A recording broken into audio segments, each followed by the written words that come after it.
everyone, my name is Micheline Lemieux. I am the president of the Aylmer Heritage Association. It is with great pleasure that I welcome you today to Aylmer se raconte. Aylmer tells its stories, a series of historic, intangible heritage video clips. Through these video clips, we will meet people from Aylmer who have stories to tell and want to share their past with us. The production of these clips was made possible with the assistance of le réseau du Patrimoine de Gatineau et de l'Outaouais and la ville de Gatineau. Our guest today is Georgie Bracken. Georgie was born in Aylmer, lived all her life in Aylmer, and loves Aylmer. She will talk to us about the beginning of St. Mark's Church, of the former Aylmer Agricultural Fair and the parades, and of how the Aylmer residents, francophones and anglophones, lived together in a friendly environment. I invite you to listen to her. Back years ago, there was just St. Paul's Church. It was the French language church, but Father Lemage had a mass, one mass for the English people, and he also looked after them. He went into their homes, looked after them. He was a great priest. And one day my grandmother was sitting at her table and she said to my father and Edgar Coleman and to Neil O'Donnell, get out there and go see Father Lemage and get an English Catholic church. So they went to see Father Lemage and he helped them get names and go through the official business of getting a Catholic church. So then they got a priest, Father Welsh, J. Welsh. He's deceased. Most of the people I talk about are deceased. But anyway, Father Welsh came to Aylmer, and the Redemptorist Fathers across the road were very gracious. They let St. Mark's, because we didn't have a property, we didn't have a church, they let them use their facilities. Even the Catholic Women's League from St. Mark's had their dues over at the Redemptorist Fathers. And then within 2-3 years, we got the property across the street from the Redemptorist Fathers, and that's how St. Mark's came to Aylmer.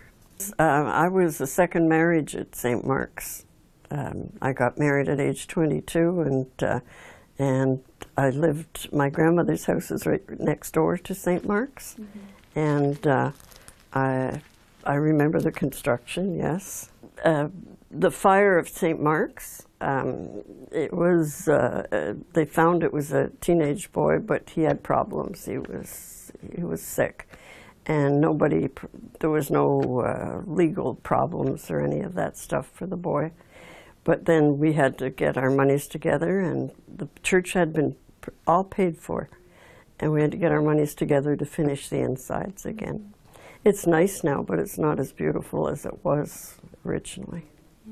Where Adalou is now situated, it was the Gatineau Historical Society from, look at my notes, I think exactly, don't quote me, but I think it's 1870 till 1976, ran that whole concept. There was barns there, there was races, there was cattle, there was rides for the children, all kinds of things. Mm-hmm. And every September, it was the big fair. It was the Aylmer Fair, and it was run by the historical. Now, when they got out of it, what they did is the city got together and said, well, we have to do something. Now, exactly, I would have to read from my notes here. Roughly, what happened is the Rotary Club tried to take it over to help them, and they found it was just too much because the Rotary Club didn't have that many numbers of people. So a group called Adalou, which means Aylmer, Deschênes, and Lucerne, got together, a corporation, and they took over the property, 17 acres of it. And today you're seeing 2 rinks, you're seeing a baseball field, all the old barns are gone. The main barn itself was modernized, heated, sort of, and the bowling alley. All that 17 acres is covered in that. Oh, that was a fun time. That was when I was a young kid and teenager. All these old rides, Ferris wheel and kids' rides would come to town, and the ladies' churches would run there was an old barn as you came in, and they would run food and all kinds of things sell. And another barn had cows and pigs and dogs, and there was actual badges that they would get as winners. And in the center there was a gazebo with a little thing for horses to go around in. It was the big thing. They would come from Ottawa to see our fair. It would last about 4 or 5 days, yeah. It stopped in 1976 when the Agricultural Society people finished. They were all getting very elderly, and there wasn't too many members left. Okay, the parades were mostly the Agricultural Society that started it. The Lions Club, my father was the president of the Lions Club, and they thought, well, let's continue it. And there was a terrific parade. And then the Lions Club ran this parade every year. There was floats, and I was on one of them. I think I was all of 12 years old. We had a Barnstormers Club, and we won the prize for the best children's thing. But it was blocks and blocks long. It was great. We were on a wagon drawn by horses and this old canoe, and there was 6 of us all dressed up in old-fashioned, like we were supposed to be the original people coming to Aylmer way back before Aylmer was here. Okay, the Rotary Club were mostly businessmen, gentlemen that owned the hotels, like the Aylmer Hotel, the British Hotel, grocery stores.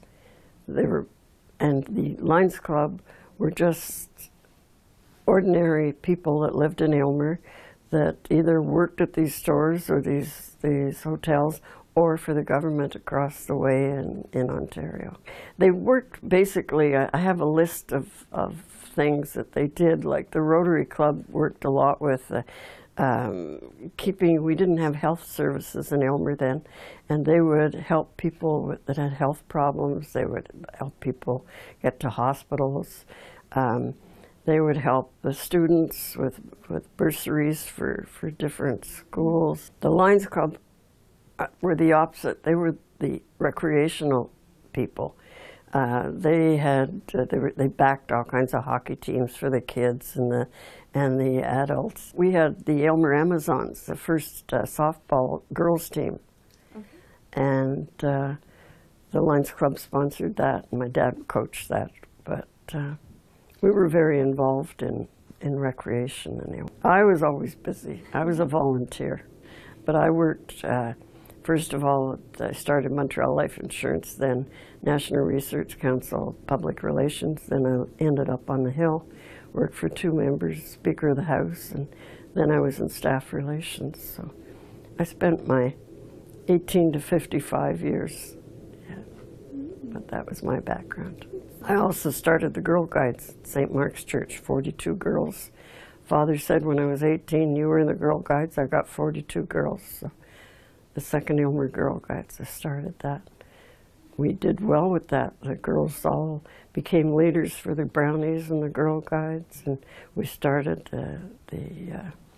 we were just a busy affair. And all these parades and all these things that the Lions Club and the Rotary Club, they always used the students from both English and French high schools, and they always used the Brownies and the Girl Guides. There was the French Girl Guides, the Guides, and the English Girl Guides.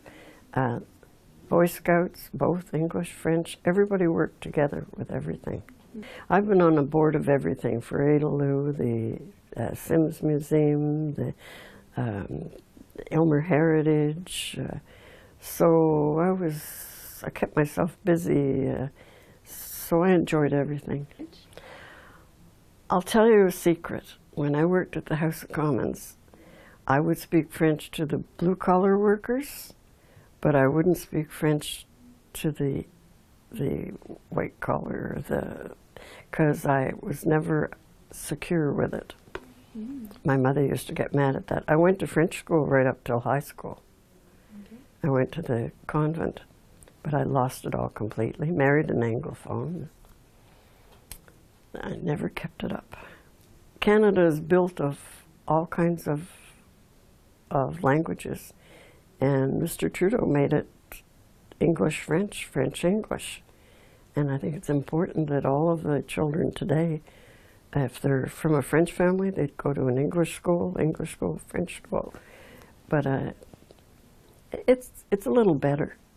Like my son can speak both languages, my grandson can speak both languages, and that's perfect. I was blessed. I lived in a small town. Aylmer we knew everybody. There was no difference in languages. I would go down to the rink we had was an open air rink. I would go down with all these people who spoke mostly French. And I had I went to a French school. So I would be speaking French with them, but there was one friend, Anne Terrien, her father was mayor of Aylmer, and was fluent like my mother. And she would always translate what was said so that I wouldn't miss anything. She'd tell me in English. But it was just, neighbors were like brothers and sisters. I mean, we just had a perfect town. Today, I'm glad I'm 80.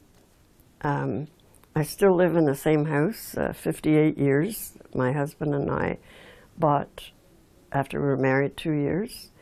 I still know a lot of people and make it my way to know more. But Aylmer's too big for me now. It's not the Aylmer that I came from. But I still love Aylmer. The worst thing that ever happened to me is when Aylmer joined Gatineau. I have nothing against Gatineau, but we lost our identity. But I still love Aylmer, and I still work hard for it. I think I'm one of the busiest volunteers still. I have an answering service on my telephone because I can't keep up with the telephone calls. It's either something, somebody wants something, or something like this. You phoned and I wrote you a book.